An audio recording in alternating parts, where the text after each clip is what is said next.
I'm JH, and in this video I'll be talking about the 2022 Abu Dhabi Grand Prix, the 22nd and final round of the 2022 F1 season. Please note that everything I said is based on facts and of course my opinions.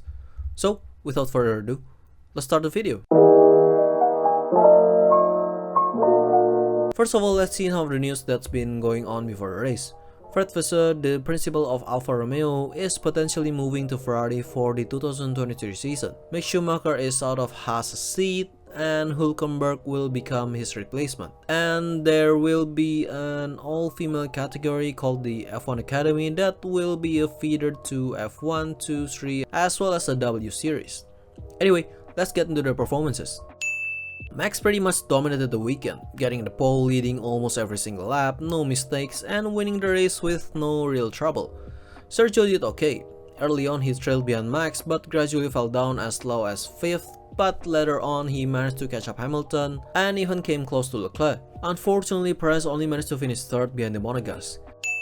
Solid performance by Charles, error-free race, managed to come close to Verstappen in some occasions, and crucially held back Perez to secure 2nd place race finish as well as 2nd in the Drivers' Championship. Sainz did okay, but like the majority of the race this season, he can't really keep up with the Red Bulls and Charles. Still, Carlos performed pretty well, had some good overtakes, almost got past Lewis by pace before the Brit retired, and finally finished the race in P4.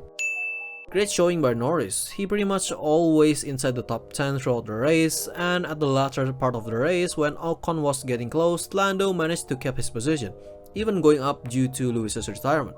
Norris ended up finishing the race in P6 as well as getting the fastest lap. Well, at least Daniel contributed to the team in his final race with McLaren. I mean, don't get me wrong, he did well with the one-stop strategy as well as overtaking some drivers to finish top 10. But considering what he was plotted to do before the season starts, it's kinda disappointing. Anyway, Daniel finished the race in 9th. Not the best day for Hamilton. Damaged his car floor when getting past Sainz, forced to give up his position and getting passed by Russell as well. And at the final few laps, forced to retire despite getting within the top 5 due to hydraulics issue. Russell did okay, had some good overtakes, solid pace, but got a 5-second penalty after the Norris incident. In the end, he got P5 after Lewis retired. Ocon performed well, ahead of Alonso in all sessions, good start, had some overtakes, and at the final lap was getting close to Norris. However, he ran out of laps and in the end got P7 after Hamilton's retirement. Alonso lost out to Ocon in all sessions and mostly ran in the lower midfield before forced to retire due to water leakage. Lance had a good race start, jumping both Daniel and Mick. For most of the race, he looked pretty stable within the top 10, and after Hamilton retired, Stroll moved up to P8. At his final race in Formula 1, Vettel did pretty well, had some good overtakes over other midfield drivers and a decent pace. However, he failed to get past Ricciardo despite getting close on several occasions. Vettel ended up finishing P10. Yuki came close to scoring a point, but Tsunoda had some problems with his tires on the final few laps that hindered him from overtaking Sebastian. In the end, he finished P11. Gasly didn't do that well. Behind teammate on every occasion, not a good start, and getting passed by lower midfield drivers on the latter part of the race. Pierre finished the race in P14. Zhou had an okay race, even running inside the top 10 at one point, and on the final few laps of the race, he got past Gasly and Albon to take 12th. Not the best week for Bottas, bad quali, and on the race, he mostly ran in the lower midfield. However, Valtteri did have some fierce battles with Schumacher, and Bottas eventually got past the German in the closing stages to finish P15.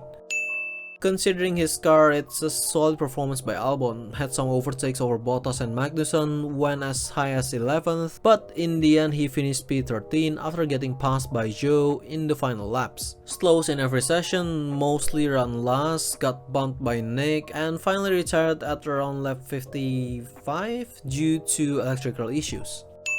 Mick did pretty poorly. Bad start, had an accident with Latifi that earned him a 5-second penalty, and he can't really hold off any other drivers. Schumacher ended up finishing the race in P16. Kevin did as bad as Mick, seemingly can't get any traction on the race. Mostly ran in lower midfield and finished the race in P17, last amongst other drivers on track. My best driver for this race is Max. I mean, he pretty much led the whole race except for a lap, got the pole, and won the race with a comfortable gap over second place Charles. Here are the standings after the 22nd and final round. Anyway, yeah, that's it for this video. Thank you for watching. If you like it, please share, like, and subscribe. See you in the next video, and yeah, have a nice day.